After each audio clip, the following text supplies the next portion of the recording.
Oi, vamos agora então para o nosso terceiro bloco, no qual receberemos a eminente socióloga Samira Bueno, diretora executiva do Fórum Brasileiro de Segurança Pública. Cadê a Samira? Estou Opa, tudo bom, aqui. Samira? Oi, Oi, Toledo, Samira. Thales. Tá ficando cada vez mais chique essas minhas apresentações, hein? Tá. É proporcional à convidada, né? Tem que.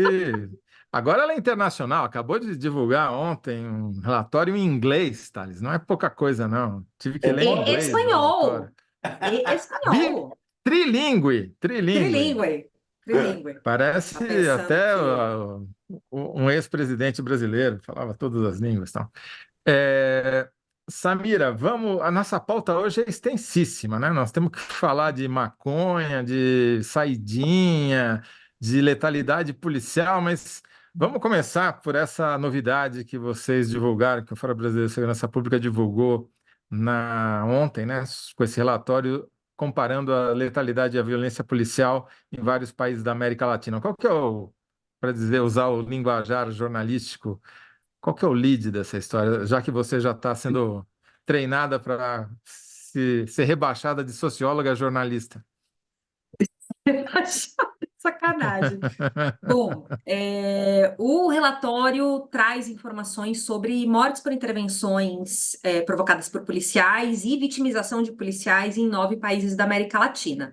E se eu tenho que ter um lead, para usar o jargão jornalístico, eu diria que a gente tem uma das polícias mais letais da região. E a região que é uma das regiões mais violentas do mundo. A Uhum. gente trabalha com diferentes indicadores, não só o número de mortes por intervenções policiais. Então, a ideia aqui, como é comparar com diferentes países, e nem todos têm fontes oficiais que monitoram esses números, nós estabelecemos 2 formas de monitorar. Então, a gente tem o monitoramento via imprensa e o monitoramento pelos indicadores oficiais. No Brasil, a gente, né, o Fórum faz esse monitoramento a partir dos boletins de ocorrência, mas em vários países isso não é possível, né? Não existe, por exemplo, uma estatística oficial de mortes por intervenções provocadas pela polícia, como é o caso do México. Então, no México, a gente necessariamente precisa, a partir de notícias de imprensa, tentar estimar quantas pessoas são mortas pelas forças policiais. Então, a partir desses 2 indicadores, a gente trabalha com algumas métricas que são utilizadas internacionalmente para aferir o uso da força. Porque eu acho que essa é sempre uma questão, né? A gente fala muito sobre violência policial e, né, a mortalidade provocada pelas polícias no Brasil. Mas quanto que é muito e quanto que é pouco? Claro que o cenário ideal é sempre zero, né? A gente não quer que ninguém morra, mas considerando um país violento como o Brasil, ou países com tradições muito autoritárias e violentas, como os que a gente tem, né, na América Latina, o que que a gente pode dizer que é muito ou que é pouco? E a gente compara, enfim, né, com a Colômbia, com o Chile, com o México, com Trinidad e Tobago e com a Jamaica. E aí o resultado é, quando a gente olha o número absoluto, o número de pessoas mortas pelas polícias no Brasil é, né, infinitamente maior do que em todos os casos, em todos os 9 países. Quando a gente olha pela taxa, o Brasil fica ali ou em segundo ou em terceira posição. A gente analisou 3 anos de dados, 20, 21 e 22, porque 23 a Perde gente para ainda quem? não tem. Ou A gente ganha de perde quem? para Jamaica e Trinidad e Tobago. Que são países com uma população muito pequena, né? Então são taxas que são um pouquinho maiores que a nossa, mas é isso, são países muito menores, com populações muito menores, com um outro contexto. Mas assim, para mim, o que mais grave é quando a gente compara isso com os homicídios, porque a lógica por trás de um confronto policial, para usar também o jargão, então, quando uma pessoa morre numa intervenção provocada pela polícia, em geral a polícia justifica que aquilo foi um confronto, que era um criminoso e que ela estava respondendo, né, a uma ação violenta por parte desse criminoso. Bom, se isso é verdade, e é nessas condições que a polícia poderia fazer uso da força, poderia apertar o gatilho, então a gente tem que supor que como é que se daria essa proporção. Então, quando a gente tem uma proporção muito elevada dos assassinatos que são provocados pela polícia, esse é um indicativo de uso abusivo da força que vários países utilizam como métrica. Então, qual que é a lógica? Você não pode ter mais do que 5, 7% do total de assassinatos de um território provocado pela polícia. Se é mais do que isso, você infere que a polícia tem sido violenta. E aí, nesse 5 a quesito, 7%, é isso? 5 a 7%. Tem alguns países que até falam em Tá. 10, alguns pesquisadores que falam em 10, outros falam Uhum. em 5 a 7%. Então, fica ali entre 5 e 10%. Para você ter uma ideia, o Brasil ali tem 12% do total de assassinatos do Brasil são provocados pelas polícias, mas isso muda muito de um contexto para o outro, né? Então, por exemplo, na Bahia é superior a 30%, no Amapá é superior a 40%. Né? De todas as mortes violentas, 40% são o próprio Estado provocando, na Bahia, 30%. E aí a gente só tem um país que mais ou menos está ali pau a pau com o Brasil, que é El Salvador, e Do que é um Bukele. país, exato, que, enfim, que hoje, se a gente tivesse que dizer, falar sobre uma política de segurança que tem sido bastante questionada, né, por seus métodos, pelo autoritarismo, é justamente a de El Salvador. Então, assim, num grande resumo, o que a gente mostra é as polícias brasileiras se destacam no cenário internacional como polícias muito violentas, e enfim, ainda que internamente a gente tenha muitas diferenças, né? Por exemplo, a Polícia do Distrito Federal não é uma polícia que produz muita morte. Isso não é algo rotineiro naquela realidade. Mas, em compensação, a gente tem estados cujas polícias são muito letais, como o caso de São Paulo, Rio de Janeiro, Bahia, Amapá, Goiás e tantos outros. Vocês levaram em conta os dados até 2022, né? 2020, 21 e 22, né? Para poder fazer essa comparação. Agora, em São Paulo, que até 2022 não estava, digamos, no topo do ranking nacional, a sua polícia estava matando menos do que tinha matado em anos anteriores, provavelmente por causa da instalação das câmeras nas fardas dos policiais no final do governo Dória.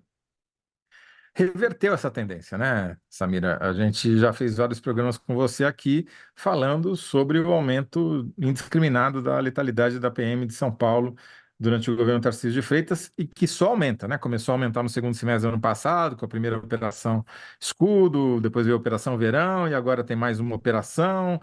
Você tem dados para mostrar isso? Eu estava calculando hoje, Toledo, para o nosso papo, olhando os dados do primeiro trimestre desse ano, porque, enfim, a gente já tinha analisado os dados de 2023 aqui no programa, concluído que tinha crescido o número de mortes por intervenções, especialmente da Polícia Militar. E, enfim, com a história da Operação Escudo, Verão, né, enfim, cada hora a Secretaria de Segurança Pública nomeia de uma forma diferente, a gente tem um elevado número de mortes concentrado na Baixada Santista. Esse ano, no primeiro trimestre desse ano, no estado inteiro, a gente teve um crescimento de 130% nas mortes provocadas pela PM em serviço. Em comparação a 130%. 2023. primeiro trimestre de 2023.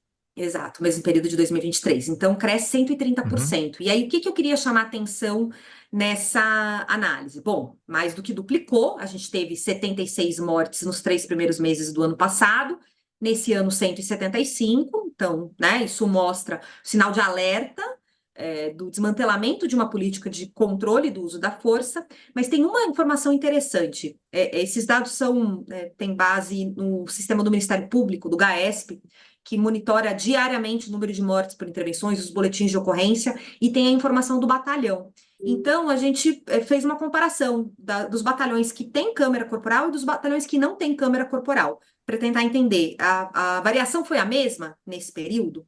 Mesmo com o enfraquecimento do programa de câmeras corporais, o crescimento nos batalhões que têm câmera foi menor. Então, nos batalhões com câmera cresceu 97%, nos batalhões sem Uhum. câmera cresceu 170%. Quanto? 170%. 97 versus 170. Nossa. É. Agora, eu queria fazer uma pergunta de bolsonarista. E a criminalidade? Valeu a pena matar tanto bandido? Bom, acho que a primeira coisa que a gente responde para o bolsonarista é que a gente não tem pena de morte no Brasil, né? Então não cabe ao Claro. policial decidir se É. ele mata ou não. Ele Mas é o prende. raciocínio do cabra, né? É, Eu acho que essa é uma boa pergunta, Thales, porque eu acho que muito foi dito pelo discurso oficial, do governo do estado de São Paulo em relação a essa operação na Baixada Santista, que ela seria um duro golpe, ao crime organizado, que o PCC Tá. estaria sofrendo profundamente com as operações que a Polícia Militar tem feito na Baixada Santista.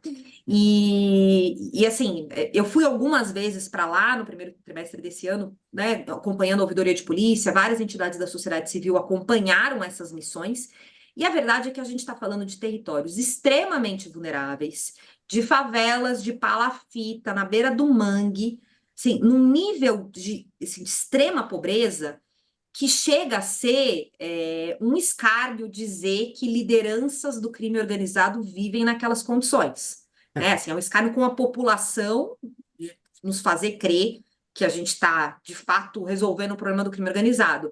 Se Eventualmente, as tinham pessoas lideranças que. do PCC morassem onde eles dizem que onde eles estão matando as pessoas, o PCC não seria um problema, né? Exato, não seria, definitivamente não seria um problema. E a gente está falando Não da teria maior companhia de organização ônibus, não estaria dando licitação de empresa de segurança, né? Estaria cuidando ali e ganhando da bilhões com biqueira tráfico do. internacional. Exato. Então, assim, chega a ser ridículo pensar que, né, por um lado, o que se constrói de argumento do que é o crime organizado no Brasil, e o PCC especificamente, que é a que atua em São Paulo, e é de fato a maior organização criminosa do Brasil, né? Tem uma discussão se virou máfia, se não virou. Então, né, assim, que fatura bilhões com o tráfico internacional de drogas, e você dizer que aquele moleque que mora na favela de Palafita, na beira do mangue, era uma assim, ele eventualmente atuava no tráfico de drogas, estava ali vendendo droga, prende.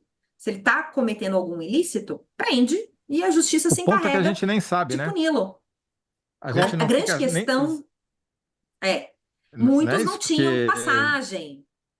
Exato, e você não investigou para saber se eles tinham conexão ou não tinha. Você foi lá e matou, né? É o caso daquele famoso que você contou pra gente, do menino que tinha Do 20% da Delbrando. visão de um olho, era cego do outro, foi executado dentro de casa junto com um amigo, e a polícia teve a cara de pau de dizer que ele Com teve menção fuzil. de tirar uma arma,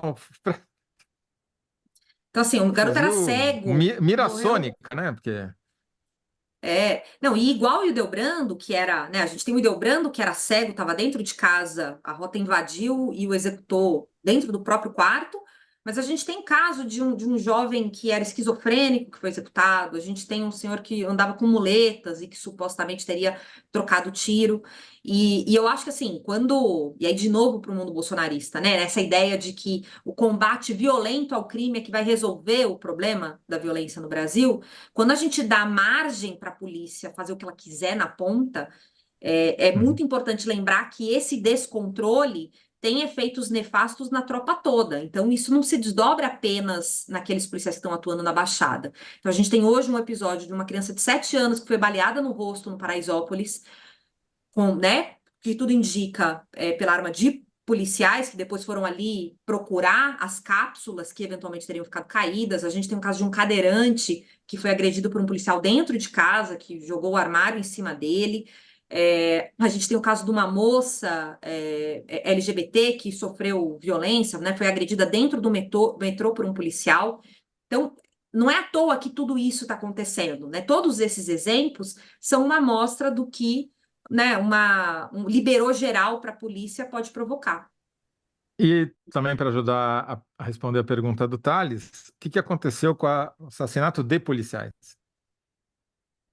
Infelizmente, também estão crescendo, porque, na verdade, o que a gente está falando é o mata-mata, né? Quando a polícia mata mais, ela morre mais, porque você entra na lógica da vingança, da vendetta.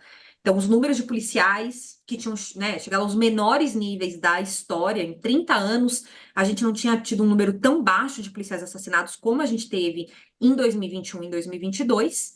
Eles cresceram em 2023 e, ao que tudo indica, vão continuar crescendo em 2024, tanto os policiais assassinados no horário de trabalho, quanto os fora de trabalho, então, fora do horário de serviço. E eu lembro aqui uma matéria que o Luiz Adorno publicou recentemente no UOL, que mostrava que na rota, por exemplo, que é, né, considerada a tropa de elite da Polícia Militar do Estado de São Paulo, A gente passou 23 anos sem ter nenhum policial assassinado no horário de trabalho. Então, entre 2000 e 2023, nenhum rotariano foi morto no horário de serviço.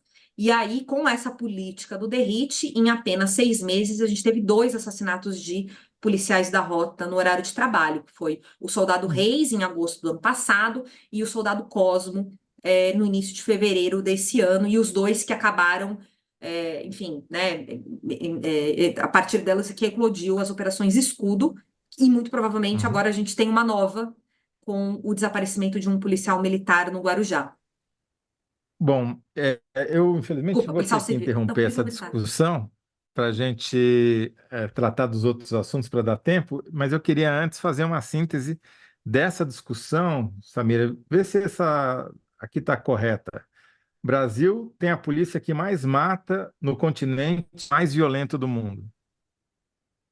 Sim, infelizmente está Então, tá. certinho, bem preciso.